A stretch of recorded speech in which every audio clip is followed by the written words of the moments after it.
할렐루야, 반갑습니다. 오늘도 하나님의 은혜를 사모하고 또 우리 가운데 말씀하실 그 하나님을 기대함으로 예배의 자리 가운데 오신 모든 성도님들을 주님의 이름으로 환영하고 축복합니다. 우리 주님 살아서 역사하시는 줄 믿습니다. 그 주님께서 우리와 함께 하시는 줄 믿습니다. 우리 이 시간에 그 주님을 기대하며 주 앞에 나가면 좋겠습니다. 능력의 하나님께서 우리와 함께 하실 때에 주께서 우리의 삶 가운데에 우리가 기대하지 못했던 크고 놀라운 일, 기적들을 행하실 줄 믿습니다. 할렐루야. 우리 그 주님을 바라보시면서 우리 감사와 영광의 박수 우리 주님께 올려드리도록 하겠습니다. 아멘, 아멘. 우리 다 함께 자리에서 일어나셔서 능력의 주님, 우리의 찬양을 받게 합당하신 주님 힘있게 찬양하며 나가도록 하겠습니다.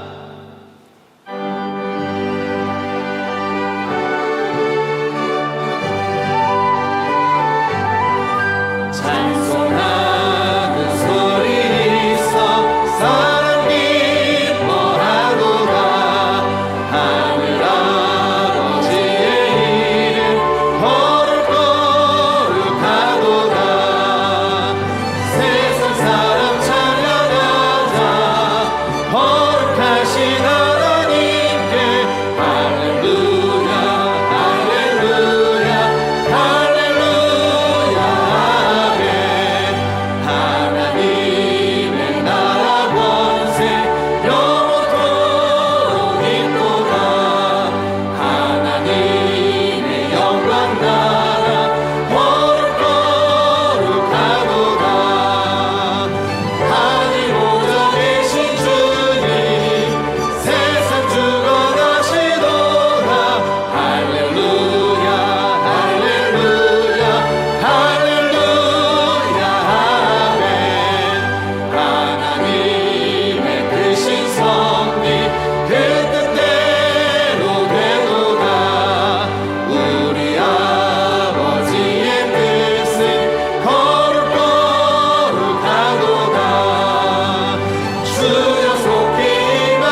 전능하사 천지를 만드신 하나님 아버지를 내가 믿사오며 그 외아들 우리 주 예수 그리스도를 믿사오니 이는 성령으로 잉태하사 동정녀 마리아에게 나시고 본디오 빌라도에게 고난을 받으사 십자가에 못 박혀 죽으시고 장사한 지 사흘 만에 죽은 자 가운데서 다시 살아나시며 하늘에 오르사 전능하신 하나님 우편에 앉아 계시다가 저리로서 산자와 죽은 자를 심판하러 오시리라.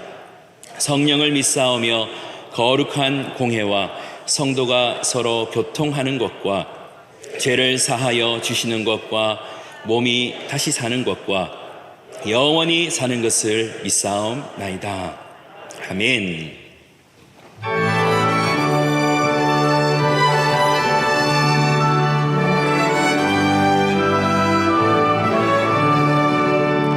예수를 나의 구주 삼고 성령과 피로써 거듭나니 이 세상에서 내 영혼이 하늘의 영광 누리도다.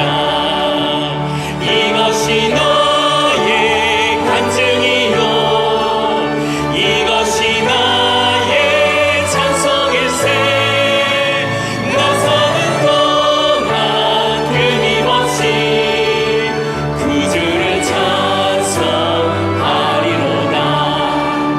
온전히 주께 맡긴 내 영 사랑의 음성을 듣는 중에 천사들 왕래하는 것과 하늘의 영광 보리로다.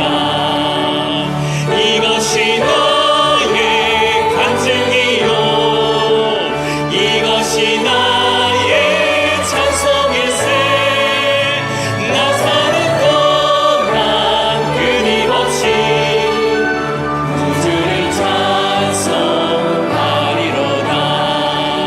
주 안에 기쁨 누림으로 마음의 풍랑이 잔잔하니 세상과 나는 간 곳 없고 구속한 주만 보이도다. 이것이 너의 간증이요 이것이 나의 찬송일세.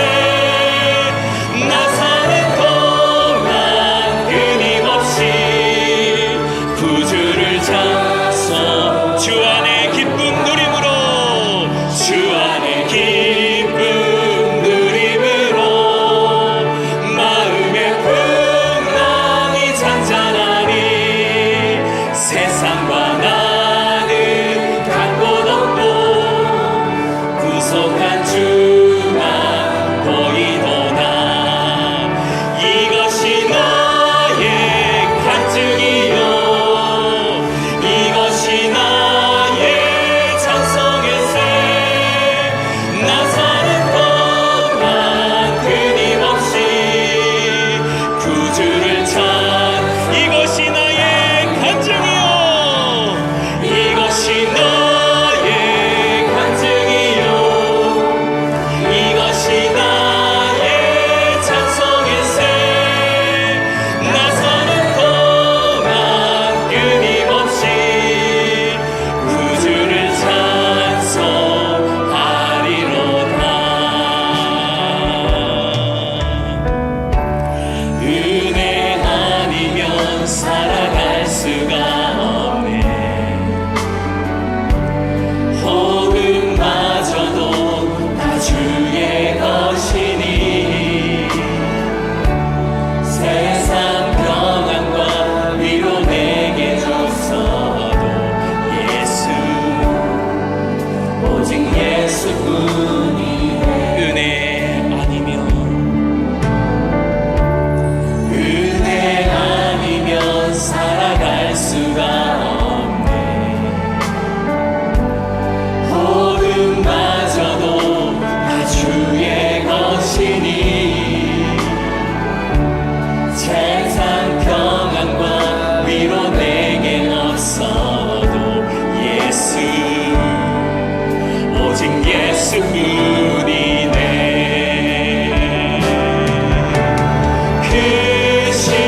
지쳐도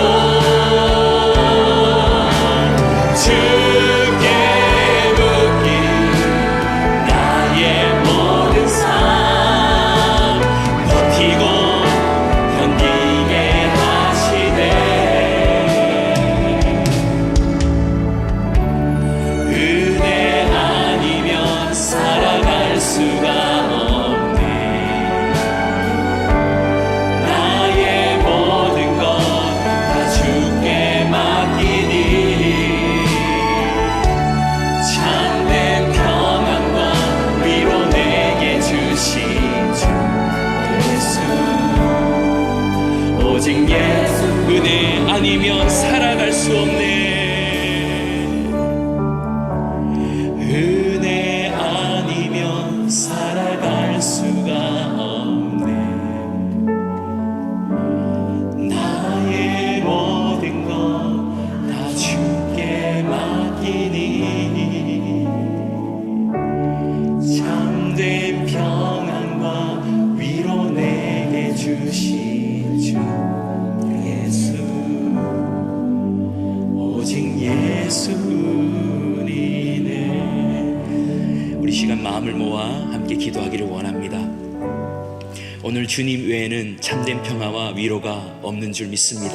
오늘 이 시간 우리의 진정한 위로가 되시는 주님 찾아오셔서 우리를 만져주시고 안아주시고 치유하시고 회복시켜 주시옵소서. 하나님, 온 나라가 많은 어려움에 움츠러져 있는 상황이지만 주께서 이 나라를 회복하시고 교회를 회복하심으로 다시금 마음껏 주님 앞에 예배드리는 거룩한 나라, 거룩한 교회들 되게 하여 주시옵소서. 우리 잠잠히 기도하지만 간절한 마음으로 기도함으로 주님 앞에 나아가겠습니다. 기도합니다. 주님,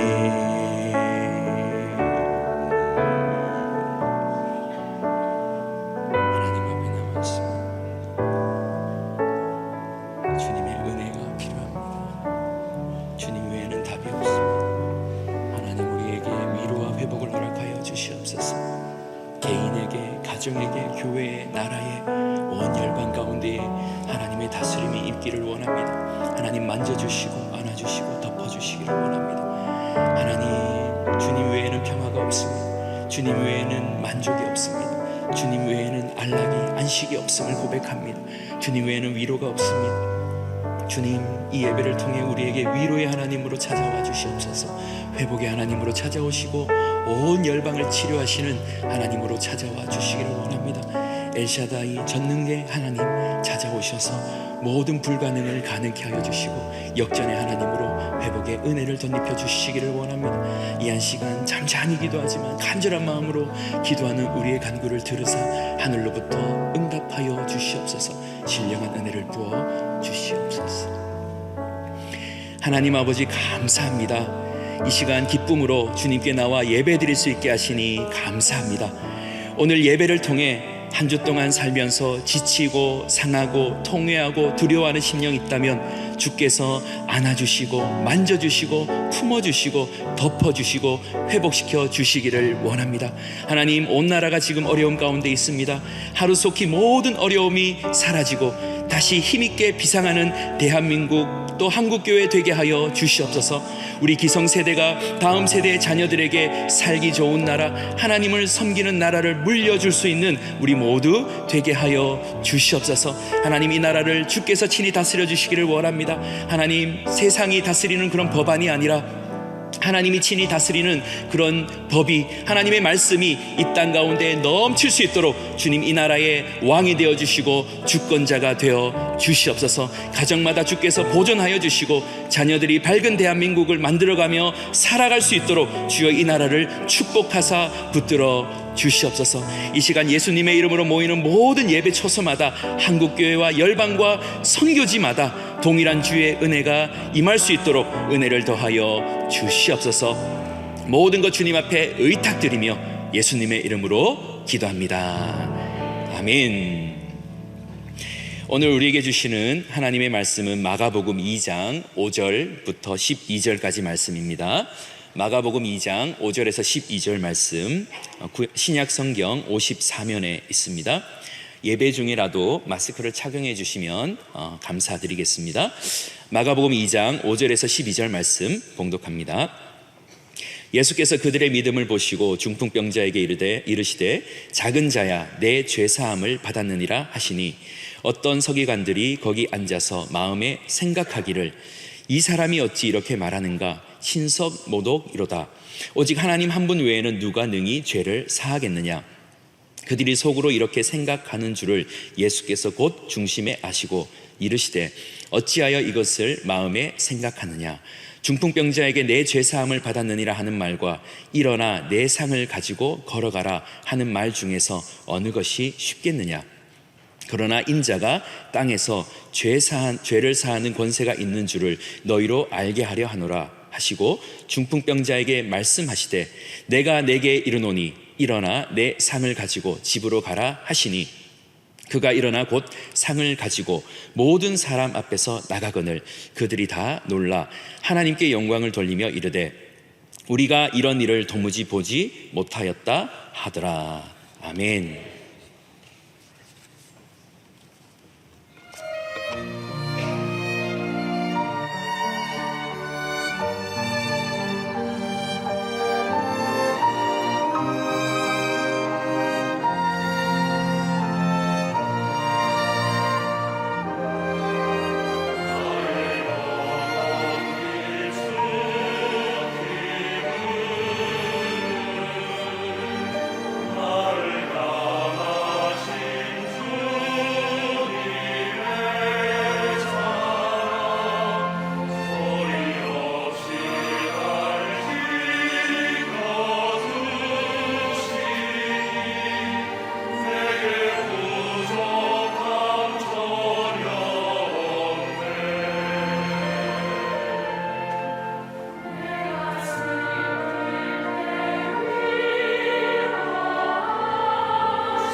아멘. 감사합니다. 그동안에는 현만 있었는데 오늘은 관도 오시고 이렇게 팀판이 맞죠? 이렇게 다 오니까 너무 감사합니다. 자, 우리 교회 소식 여러분들이 알려드리겠습니다. 차별금지법안 2차 서명운동 여러분들이 많이 참여해 주시기 바라고요. 이것은 이걸 법제화하는 게 문제입니다. 법제화되면 법으로 금지되면 이제 처벌을 하는 단계까지 오게 되면 어려움이 오고요. 많은 그 뒤에 따르는 부속적인 뒤에 이어져 오는 것들이 굉장히 많습니다. 사실은 간단한 문제가 아니고요. 이것은 동성애는 죄다. 이게 성경이 명백하게 얘기하는 것이기 때문에 우리가 물러설 수 없는 부분입니다. 여러분들 많이들 서명에 참여해 주시기를 바라고, 조금 이렇게 이해가 잘 안 되시거나 이런 분들은 그 법안을 처리하려고 하는 그 전문을 꼭 좀 보시길 바라고, 우리 홈페이지에 그 전문이 들어가 있죠. 그래서 전문을 좀 보시면 통합적으로 이해한다 필요가 됩니다. 다른 뭐 장애인이나 이런 부분들에 대해서는 이미 법안이 다 돼 있어요. 다 보호를 받고 있고 그런 건데, 이제 우리가 지금 관심을 갖는 것은 동성애에 관한 부분입니다. 여러분들이 홈페이지 들어서 링크를 활용하셔서 참여해 주시기를 부탁을 드리겠습니다. 특별 수요 예배 우리 여름에 드리고 있는데요. 일부는 우리 사랑방 또 우리 성도들이 함께 또 참여하는 특별한 시간들을 갖고, 2부도 나라와 교회를 위한 특별 수요 저녁 예배로 드려집니다. 강사님들을 모시고 의미 있는 시간들을 가집니다. 나라와 민족의 초점을 맞추고 우리가 기도하는 시간을 갖습니다. 많이들 참여해 주시기를 바랍니다. 온라인 수련회 우리 다음 세대를 위해서 오프라인으로 모일 수 없어서 온라인으로 합니다. 참 안타까운데요. 어쩔 수 없는 상황입니다. 우리 자녀들 온라인으로 은혜 받을 수 있기를 바라고요. 토요 9시 가정예배, 경주 수양관을 위한 119 캠페인을 많이 참여해 주시기 바라고, 우리 소모임을 하지 못하는 대신 우리 새벽기도, 수요기도, 철야기도, 주일 예배, 우리가 하고 있는 일상의 예배, 공적 예배 집중해 주시고 은혜 받는 일에 힘을 써 주시기를 바라겠습니다. 우리 앞뒤적으로 인사를 나누겠습니다. 오늘 또 주 안에서 승리하시기를 바랍니다. 얼굴은 가렸지만 마음은 열려 있습니다. 우리 인사합시다. 그래도 옆에 있는 분들하고 한번 쳐다보고는 예배는 시작해야 되죠. 이럴 때 기회를 드릴 때 한번 쳐다보고 인사해 놓으면 참 편안한데, 안 하고 계속 앞만 쳐다보면 옆에 어떤 인간이 앉아 있나 이렇게 궁금해할 수도 있고 그렇습니다. 마스크 쓰는 게 너무 귀중하다는 걸 많이 느끼는데요. 서울에도 뭐 교회들 안에 가끔 일이 있어도 확진자가 와도 마스크를 쓰고 있으니까 감염자가 한 사람도 생기지 않아요. 여러분들이 마스크 꼭 써주시기를 부탁을 드리겠습니다. 자, 우리는 지난 주일에 오늘 또 중풍병자를 치유하시는 과정을 우리가 살펴봅니다. 예수님이 말씀을 전하시고 있는데 누군가의 집입니다. 누군가의 집에서 말씀을 전하는데 그 중풍병자의 친구들이 지붕 위로 올라가서 지붕을 뜯고 예수님이 계신 곳으로 달아내리는 장면을 우리가 지난번에 보았습니다. 그때 주님이 하신 말씀이 5절에 이 말씀입니다. 예수께서 그들의 믿음을 보시고 중풍병자에게 이르시되 작은 자야 내 죄사함을 받았느니라 하시니, 여기서 우리가 주목해야 될 게 뭐냐면 중풍병아 나아라 이렇게 하신 게 아니고 중풍병자를 향하여서 내 죄사함을 받았느니라 이 말씀을 하셨어요. 자, 바로 앞에 여러분들 어떤 병자를 또 예수님이 낫게 하셨습니까? 우리 이 사건 앞에 어떤 병자를 낫게 하셨죠? 잊어버리셔도 괜찮습니다. 나병 환자를 치유하셨습니다. 나병 환자를 치유하실 때는 그냥 깨끗함을 받으라 이렇게 말씀하셨어요. 그런데 오늘 여기 본문에는 차이가 있습니다. 중풍병자에게는 병에 대한 언급은 없고 죄의 사함을 받았느니라 이렇게 선포를 하셨습니다. 자, 이 예수님의 말씀이 어마어마하게 큰 파장을 일으키는 말씀이에요. 그리고 파장이 일어납니다. 지금 말씀을 듣기 위해 모인 사람들 중에는 불순한 의도를 가지고 참여한 이들도 많아요. 바로 서기관들입니다. 가만히 있다가 지금 이제 사건이 터지자 이제 시비를 걸고 있는 장면이 나오고 있습니다. 예수님을 둘러싸고 있는 사람들이 다 우호적인 사람들이 아니에요. 예수님의 소문이 점점 퍼져나가고 영향력이 커져가니까 위협을 느낀 부류가 있었습니다. 소위 그 당시의 기득권자들이죠. 종교 지도자들입니다. 그들이 불안한 겁니다. 갑자기 예수의 등장이 많은 사람들을 이목을 집중시키고 사람들이 몰려들기 때문에. 지금 이 집 안에도 앉아있는 사람들 중에 주님에게 말씀을 들으러 온 것이기보다는 흠집을 잡기 위해서 온 사람들이 있었습니다. 이런 말씀을 듣는 태도가 참 중요합니다. 부정적인 태도로 말씀을 들으면 아무 소용이 없습니다. 오히려 왜곡이 일어나죠. 예수님의 사역이 부상함으로 저항이 지금 일어나는 겁니다. 본래 그래요. 여러분, 팬이 늘어나면 안티도 늘어나요. 예수님을 따르는 사람들이 많아질수록 대적하는 무리들이 일어났습니다. 서기관들이 시비를 거는 것은 무엇입니까? 예수님이 죄사함을 선포한 것을 그런 거죠. 그래서 7절에 이런 말씀이 있습니다. 이 사람이 어찌 이렇게 말하는가? 신성모독이로다. 오직 하나님 한 분 외에는 누가 능히 죄를 사하겠느냐? 이들의 시비는 뭐죠? 누구의 권위로 당신이 죄의 사함을 지금 선포하고 있느냐는 겁니다. 이게 권위의 문제를 다루고 있습니다. 권위라는 아주 중요한 주제가 지금 떠오르고 있습니다. 누가 과연 무슨 권위로 죄를 사하는 이 선포를 하느냐는 것. 여러분, 죄를 사하는 일은 그 당시에 누가 본래 행한 것입니까? 그 일은 성전에서 제사장들의 영역이었습니다. 백성들이 죄를 사하려고 하면 짐승을 잡아 속죄의 제사를 성전에서 드려야 돼요. 이 복잡한 절차를 거쳐야 되는 것인데 갑자기 예수님이 중풍병자에게 내 죄사함을 받았느니라. 이것은 당시의 종교 체계를 다 뒤흔들어 버리는 것입니다. 이것은 신성모독도 모독이지만 그들의 자리, 그 시대의 기득권으로 있던 종교 지도자들의 자리를 위협하는 일이 되었습니다. 자, 사실 이것은 이제 새로운 시대가 왔다는 것입니다. 그리스도가 오심으로 당시의 성전 제도가 이제 파기 직전에 놓였습니다. 그래서 예수님이 나중에 그러죠. 공생애 동안에 이 성전을 헐어버리겠다. 성전 무용론입니다. 제사 제도는, 성전은 그리스도가 오시기 전까지만 유효한 것이었습니다. 그림자죠. 그런데 이 그리스도가 오심으로 실체가 오신 것입니다. 그런데 서기관들이나 제사장들은 그리스도를 받아들일 준비가 아직 안 돼 있는 겁니다. 그런데 세례 요한은 우리가 앞부분에서 보았던 것은 달랐습니다. 그는 이미 그리스도가 누구인지를 알고 있었어요. 그는 구원자로, 메시아로. 그래서 그를 오실 길을 평탄하게 했습니다.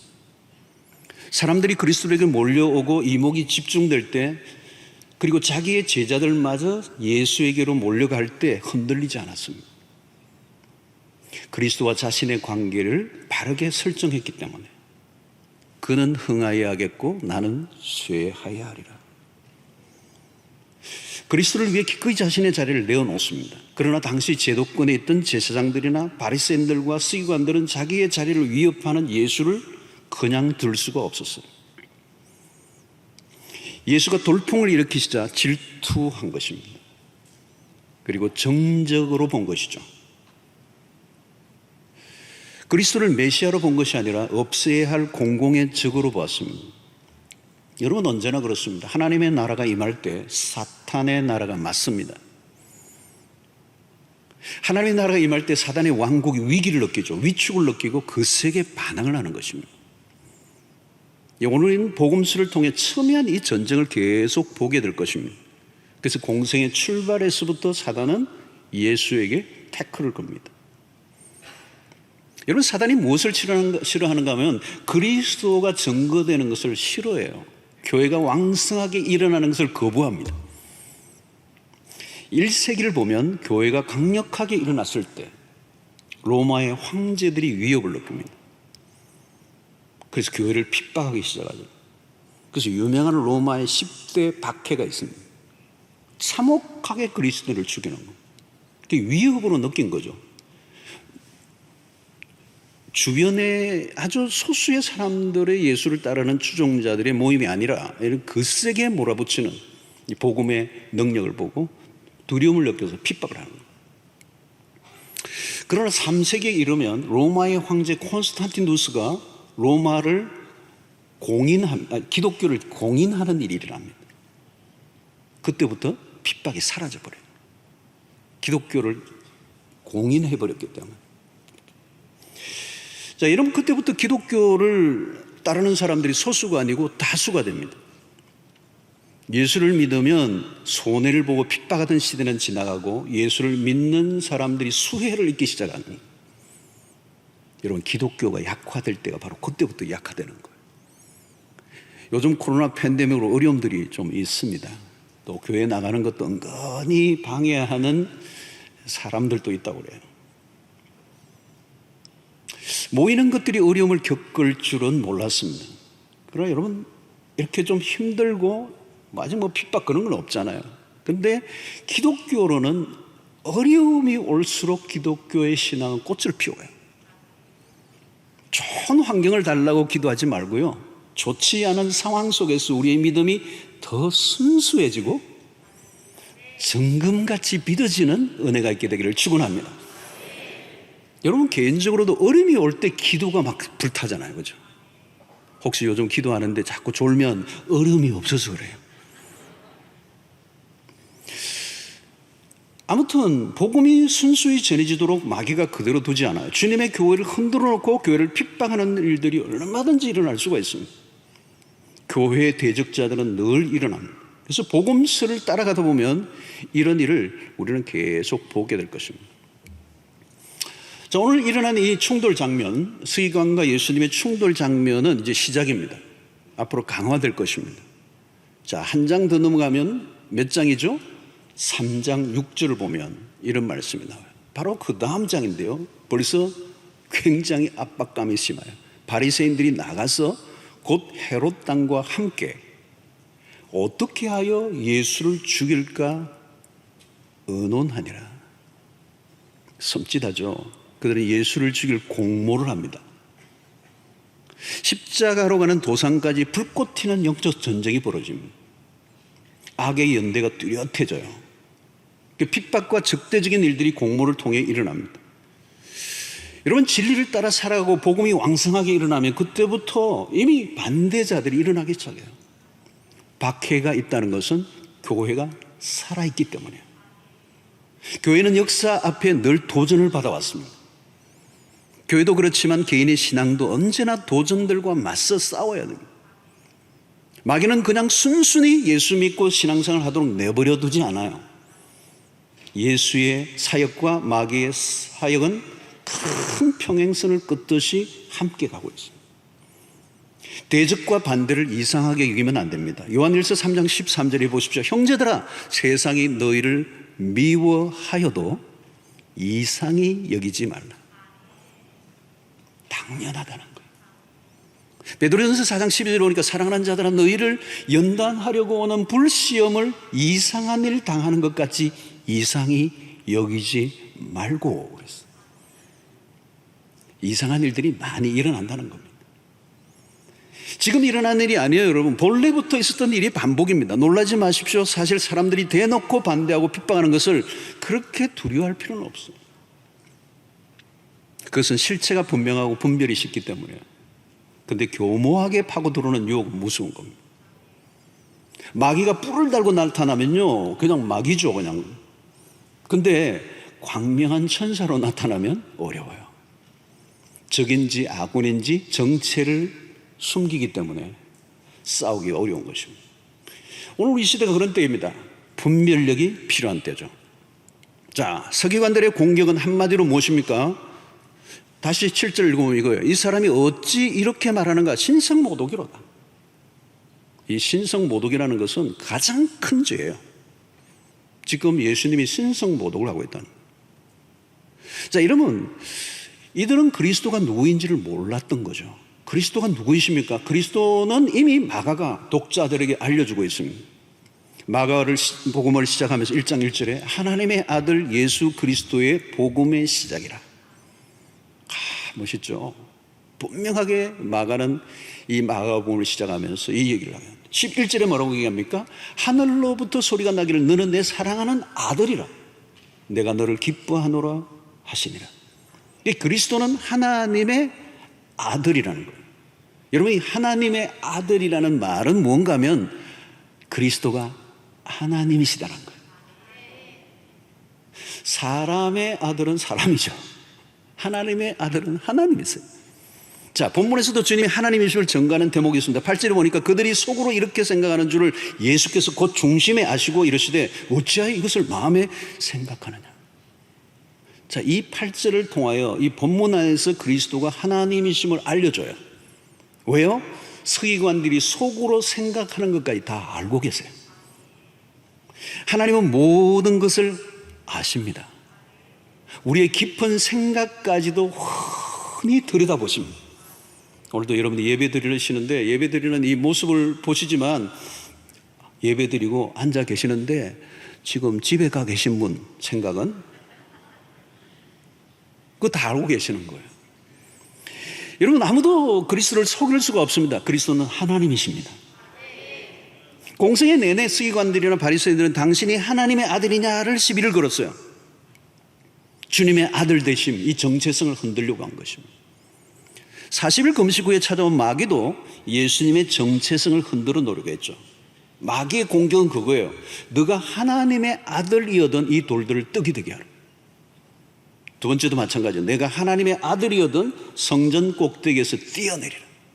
하나님의 아들이어던. 이 뭘 흔들려고 하는 것입니까? 주님의 정체성입니다. 자, 그런데 여러분, 중풍병자의 친구들은 예수가 누구인지를 알고 있었습니다. 주님은 그들의 믿음을 보시고 중풍병자를 고쳐주십니다.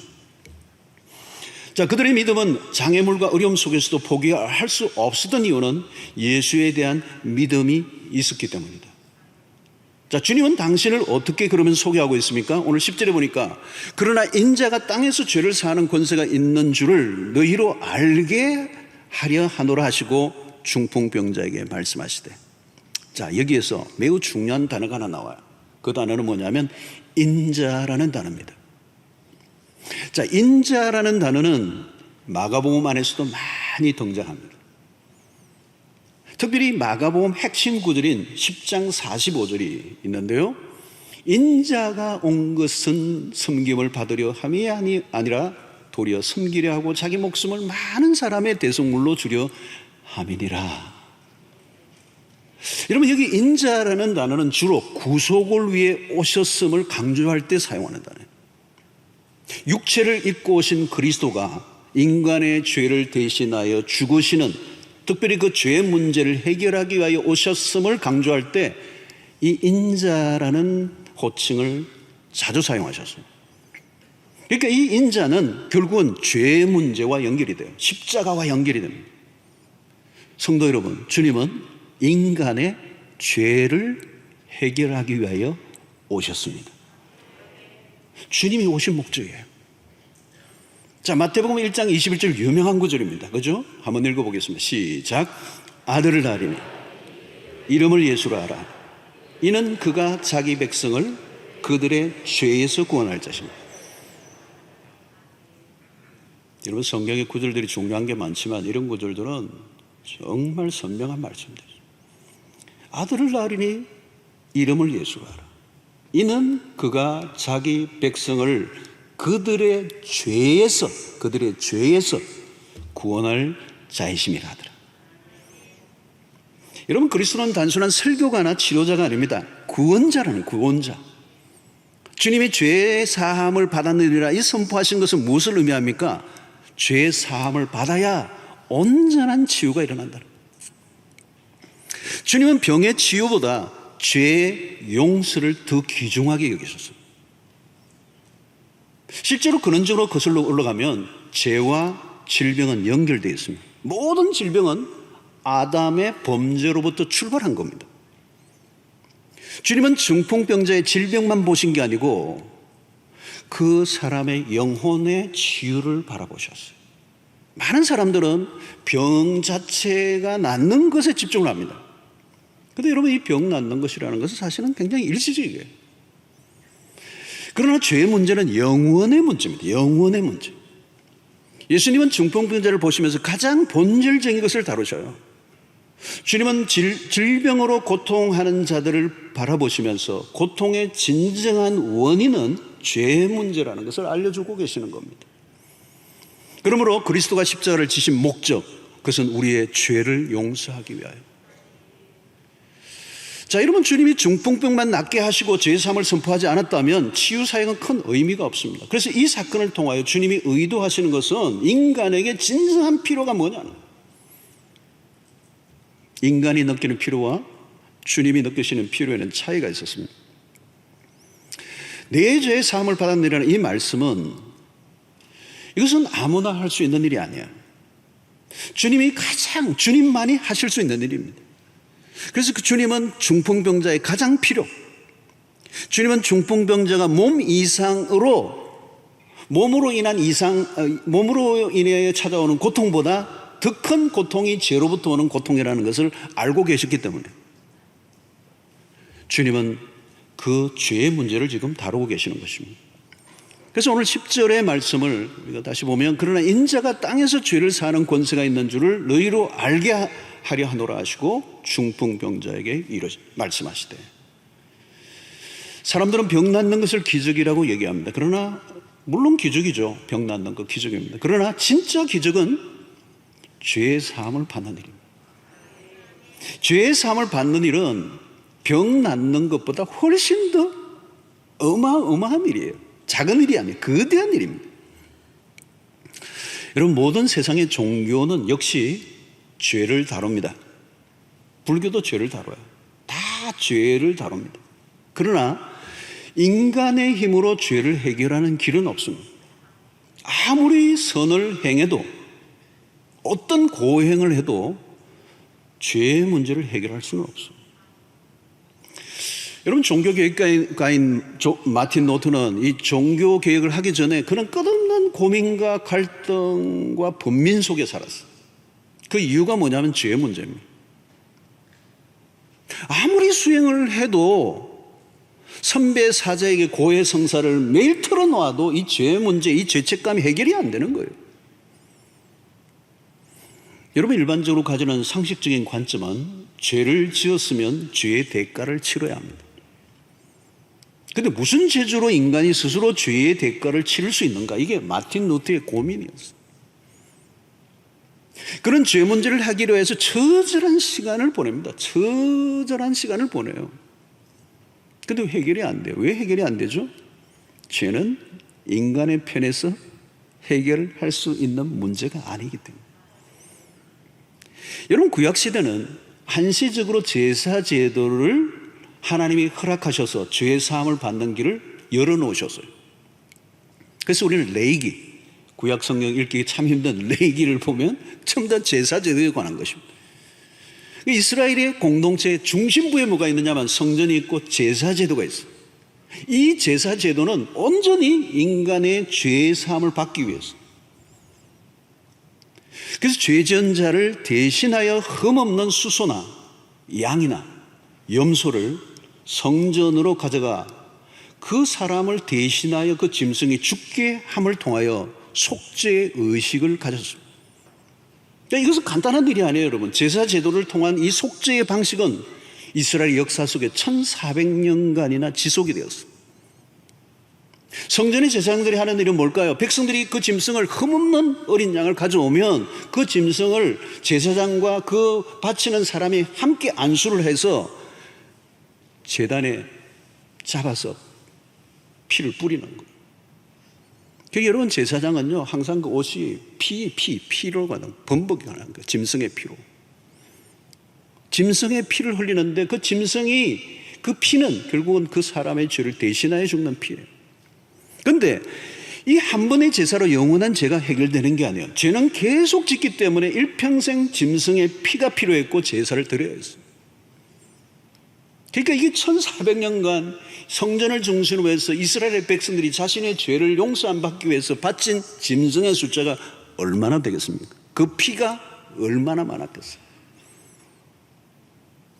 이렇게 죄 사함을 받는 일은 까다롭고 어려운 일이었지만 반드시 드려져야 돼요. 여러분, 죄는 마치 빚과 같아요. 빚, debt. 일평생 갚을 수 없는 빚을 진 자의 삶이 얼마나 무겁고 힘들겠어요. 저는 어릴 때 우리 집안이 빚이 좀 있어가지고 사업하시면서 부모님이 빚을 많이 했어요.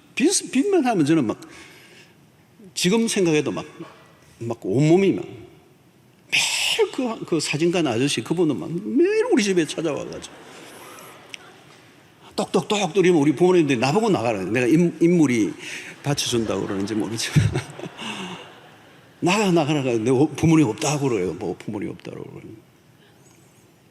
부모님 안 계신데 거짓말한 것도 싫고요. 막 빚쟁이 아저씨가 너무 싫은 거예요. 여러분, 삶이 무거운 겁니다. 빚이 어마어마하게 많으면 자유가 없는 거잖아요. 옛날에도 그랬어요. 이스라엘 역사 속에 빚을 받지 못하면 노예가 되는 거예요. 노예. 부모가 노예면 그 자녀들도 다 노예가 되는 거예요. 일평생. 여러분, 죄가 그런 거예요. 대가를 지불해야 돼요. 죄는 심판을 불러온다는 거예요. 이게 성경의 거대한 핵심적인 논리예요. 하나님은 죄값으로 죽어야 하는 인간을 대신하여 짐승이 죽게 하셨다. 이게 구약의 제도예요. 근데 이 제사 제도는 매우 한시적이고 제한적이었다. 완전한 게 아니에요. 그런데 드디어 그리스도가 오셨어요. 단 한 번에 완전한 속죄의 제사를 제물이 되신 그리스도가 오셨어요. 그리스도가 이제 중풍병자에게 죄사함을 선포하신 것은 새 시대가 왔음을 알려주는 겁니다.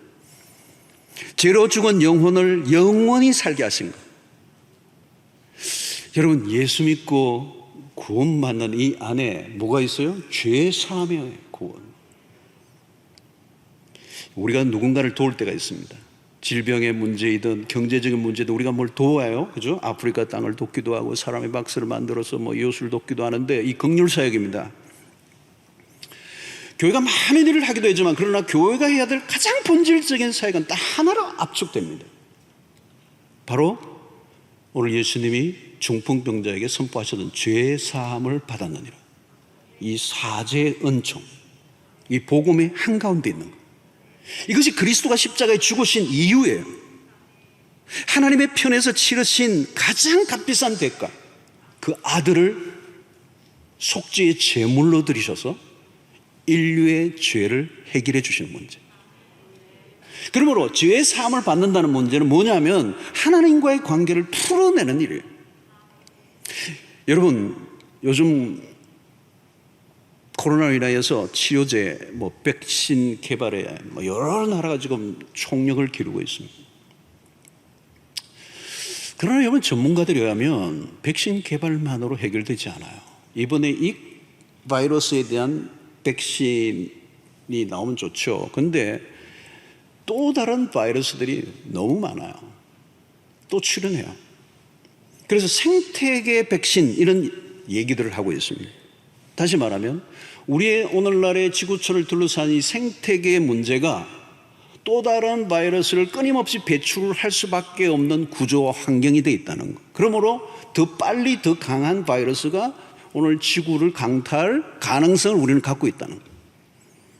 그래서 생태계적 변화를 해야 되는데 이 생태계의 변화도 쉽지 않아요. 왜냐하면 인간의 탐욕과 연결이 되어 있어요. 다시 말하면 오늘 쉽게 얘기하면 하나님과의 관계가 뒤틀려져 있으면 인간의 죄 문제는 해결되지 않고 인간의 탐욕의 문제가 해결되지 않는 한 지구촌은 파괴되고 세상의 오염을 막을 길이 없어요. 인간은 항상 여러분 부분적이고 지역적인 문제를 해결하려고 애를 씁니다. 중풍병자도 마찬가지예요. 병이 낫는다고 새로운 삶이 시작되는 것은 아닙니다. 사람들은 병이 낫는 일이 눈에 띄는 일이기 때문에 관심도가 높아요. 그리고 죄의 사함을 받는다. 이것은 그래도 안 해도 되는 정도로 생각해요. 또 그 죄의 사함을 받는 것이 뭐 금방 삶에 눈에 띄는 것이 아닌 것처럼 가볍게 여기는 경향이 있습니다. 그러나 여러분, 새로운 삶은 반드시 죄의 문제가 해결되어야 합니다. 주님은 몸의 치유와 죄 용서의 문제를 같이 다루세요. 온전한 치유는 몸의 치료와 영의 치유가 같이 일어나야 돼요. 죄로 더럽혀진 몸과 영혼이 깨끗하게 되지 않는다면 다른 것은 다 의미가 없어요, 여러분. 전인적인 치유가 필요하다는 것입니다. 죄의 문제를 두고는 전인적 치유가 불가능합니다. 왜 그렇습니까? 죄의 위력이 가공할 만한 것이기 때문에 그렇습니다. 죄는 끊임없이 인간의 삶을 파괴합니다. 정신적인 것만 아니라 몸과 마음을 모두 망가뜨려요. 관계를 깨뜨려버려요. 자신만이 아니라 공동체를 깨뜨려버려요. 여러분, 오늘날 세상을 보십시오. 불법이 난무해요. 정의가 사라지면 질서가 무너지고 세상 곳곳에 균열이 일어납니다. 요즘 보십시오. 가족 간에도 전쟁이 벌어져요.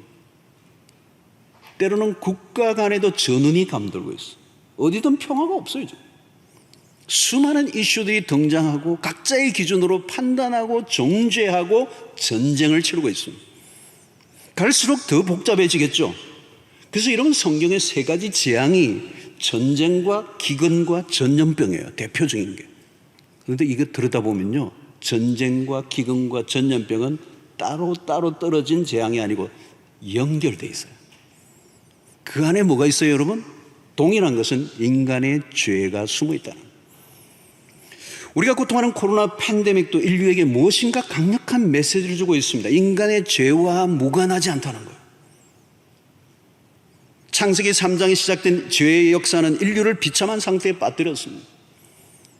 로마서 8장 22절에 그래서 바울은 이런 표현을 하죠. 피조물이 다 이제까지 함께 탄식하며 함께 고통을 겪고 있는 것을 우리가 아느니라. 지금 오늘 우리의 세상을 그대로 바울이 지금 표현하고 있는 거예요.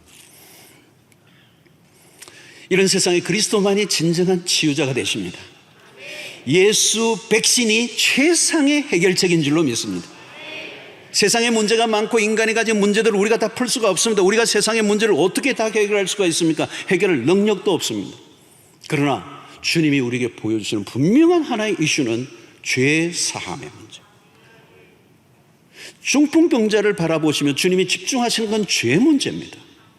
당신이 고통하는 육체적인 질병보다 훨씬 더 큰 고통을 주는 불행이, 비극이 당신의 죄 문제라는 거예요.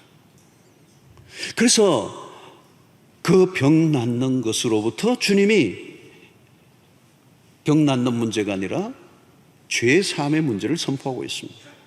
여러분, 병 낫게 하는 것은 뭐 주님이 아니라도 하실 수 있는 분들이 많아요. 보니까요, 절에도 치유 사역을 하더라고요. 어떤 분은 절에 가서 100일 기도해서 아예 낫더라고요. 무당도요, 자기 아래 귀신을 쫓아내더라고요. 별일을 다 해요, 여러분. 이 타 종교에도 기적이 다 있어요, 여러분. 기독교에만 기적이 있는 게 아니에요. 그러나 죄 사함은 오직 하나님만 하실 수 있어요. 그리스도가 죄 사함을 선포하신 것은 그리스도가 하나님이심을 입증하신 것입니다. 예수님은 중풍병자를 낫게 하시는 것에만 초점을 맞추고 있지 않아요. 서기관들이 노려보고 있는데도 불구하고 의도적으로 드러내십니다. 당신의 존재를 분명히 드러내시는데 당신이 오신 이유가 죄 사함을 선포하기 위하여. 하나님만이 죄를 용서해 주실 수가 있습니다. 인간이 무슨 죄를 어떻게 지었든 하나님에게 죄를 지은 거예요. 가해자가 피해자에게 용서를 구하고 용서를 받아야 돼요. 가해자가 피해자에게 용서를 구하고 용서를 받아야 돼요. 그래서 피해자가 진정으로 그를 용서해 줘야 돼요. 그런데 성경의 관점에서 그것으로만 끝나지 않아요. 피해자에게 용서를 구하고 용서를 받아도 어떤 죄든지 하나님에게 용서를 받아야 돼요. 그때 완전한 용서가 이루어져요. 자, 다윗이 밧세바 사건에 대한 나단의 지적이 이렇게 반응합니다. 나단이 어느 날 이 밧세바를 범하고 죄를 짓고 난 그래서 1년 좀 지난 시점에 나단 선지자가 다윗에게 찾아와서 그 다윗의 과거의 죄를 지적하잖아요. 그때 다윗의 고백이 이거예요. 사무엘하 12장 13절입니다. 다윗이 나단에게 이르되 내가 여호와께 죄를 범하였나라 하며. 야, 여러분 누구에게 죄를 범했다는 거예요? 여호와께 죄를 범했다. 여러분 다윗이 바세바라는 한 여인에게 행한 악한 죄였지만 다윗은 지금 나단 선지자의 지적 앞에 그 죄가 하나님 앞에 죄를 지었다는 걸 고백해요.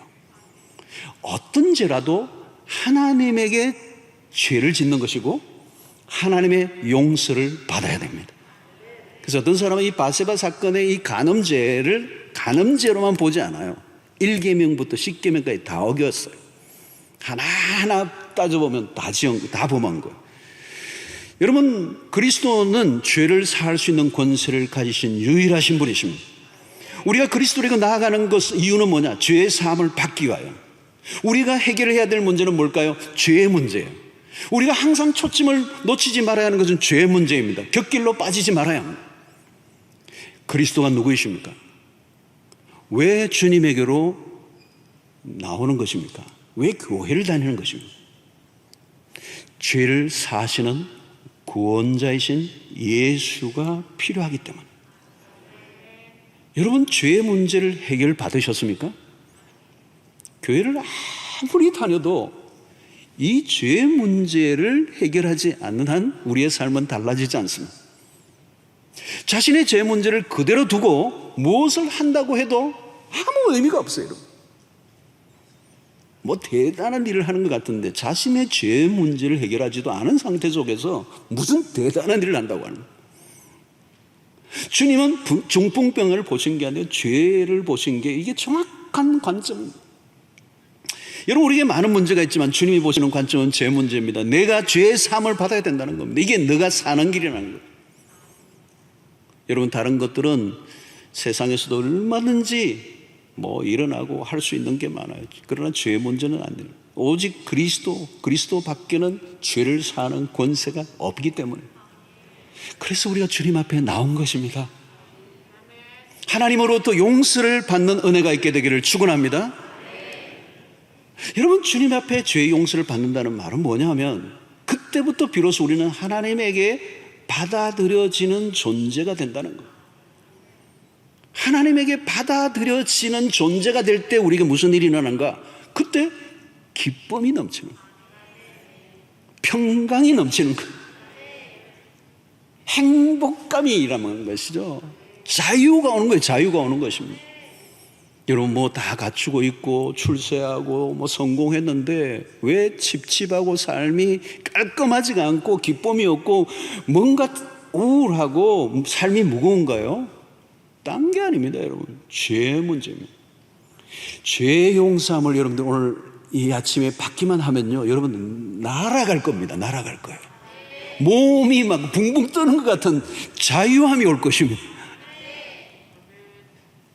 최근에 우리 교회 어느 집사님 가정에 중학생인데요. 중학생이에요. 중학생 2학년밖에 안 되는데 철화에 와가지고 은혜를 폭포수같이 진짜 성령이 임하신 거예요.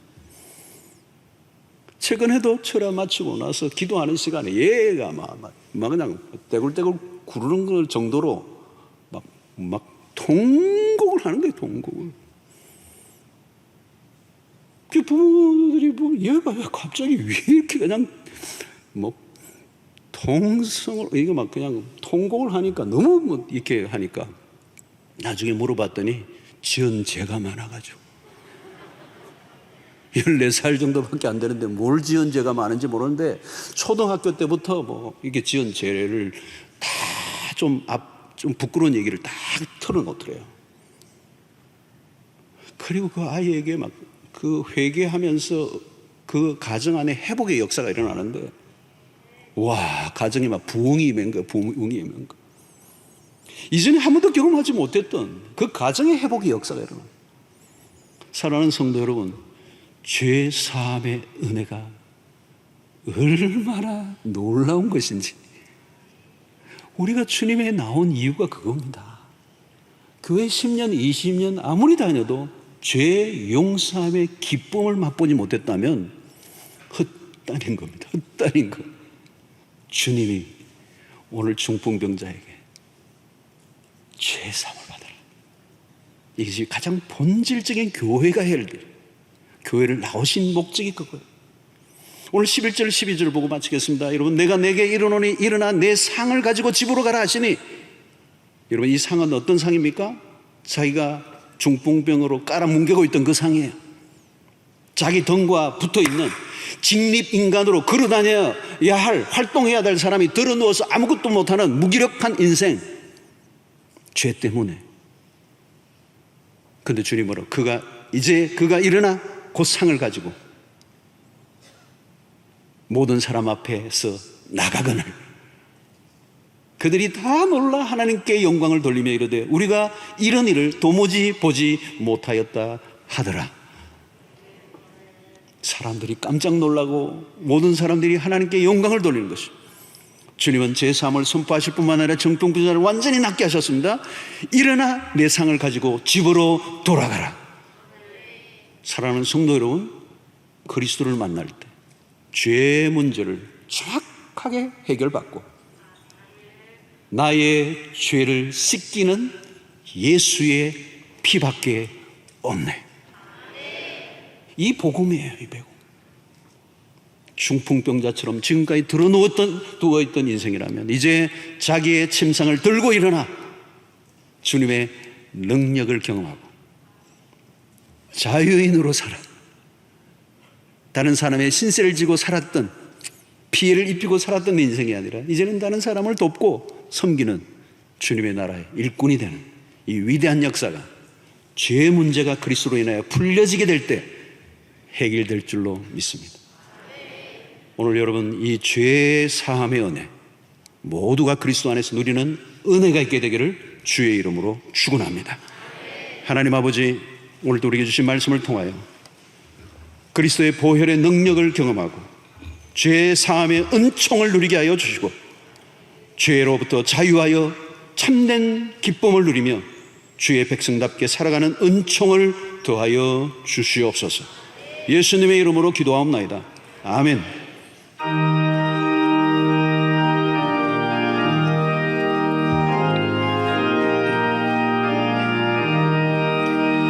예수 앞에 나오면 죄사함을 받으며 주의 품에 안기어 편히 쉬리라. 우리 주만 믿으면 모두 구원 얻으리. 영생 복락 멸류관 확실히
귀한 물질을 믿음으로 정성껏 주의 손에 올려드립니다.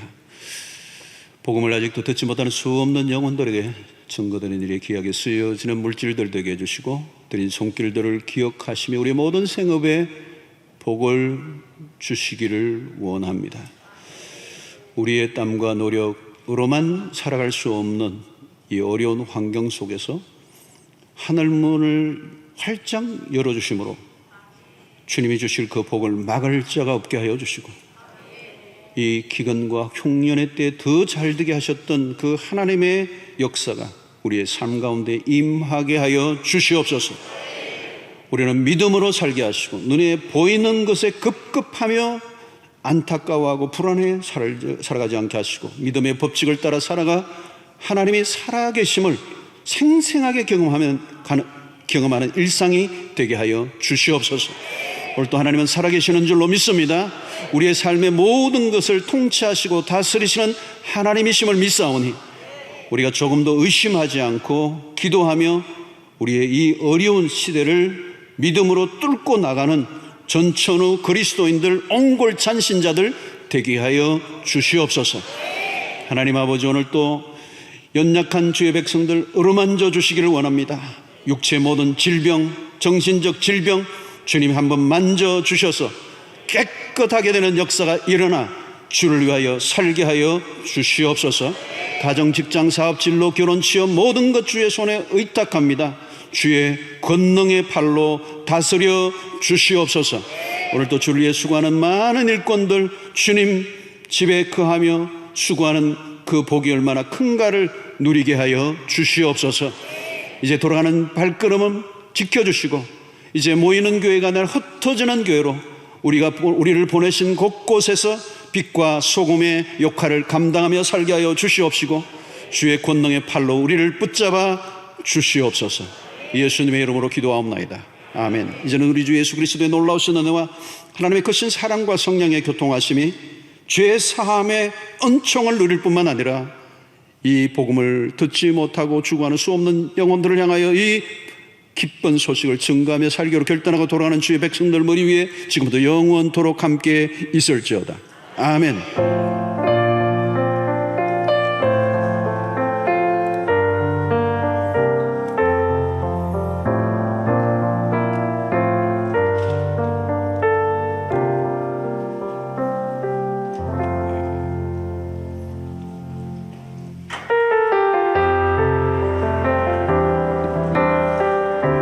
편안하게 찬양하는 동안 기도 더 하실 분도 더 하시고 돌아가시기를 바라겠습니다.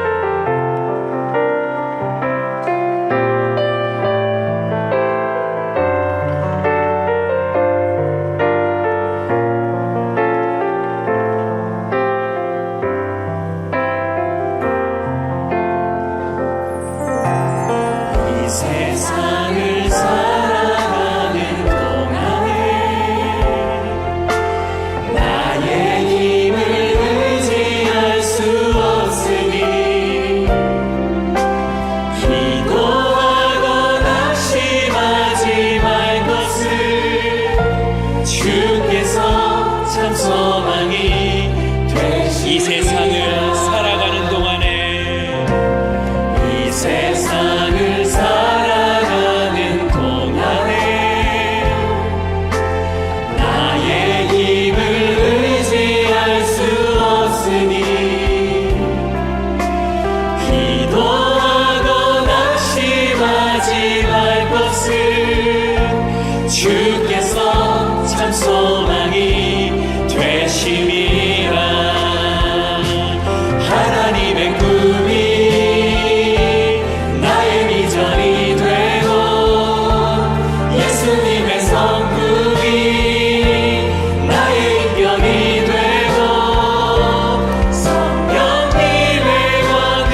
감사하고 낙심하지 말 것을 주께서 참 기쁨이 되시니 하나님의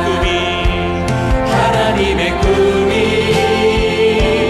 나의 비전이 되고 예수님의 성품이 나의 인격이 되고 성령님의 권능이 나의 능력이 되길 원하고 바라고 하나님의 꿈이 나의 비전이 됩니다. 하나님의 꿈이 나의 비전이 되고 예수님의 성품이 나의 인격이 되고 성령님의 권능이 나의 능력이 되길 원하고 마지막으로 한 번 더 고백합니다. 하나님의 꿈이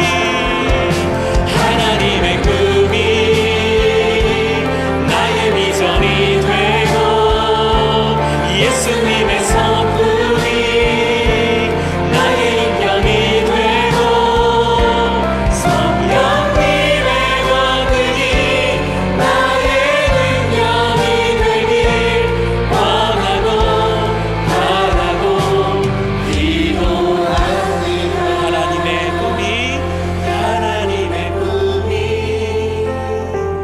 나의 비전이 되고 예수님의 성품이 나의 인격이 되고 성령님의 권능이 나의 능력이 되길 원하고 바라고 기도합니다. 할렐루야. 여러분의 삶에 그런 은혜가 있기를 축복합니다. 응원합니다.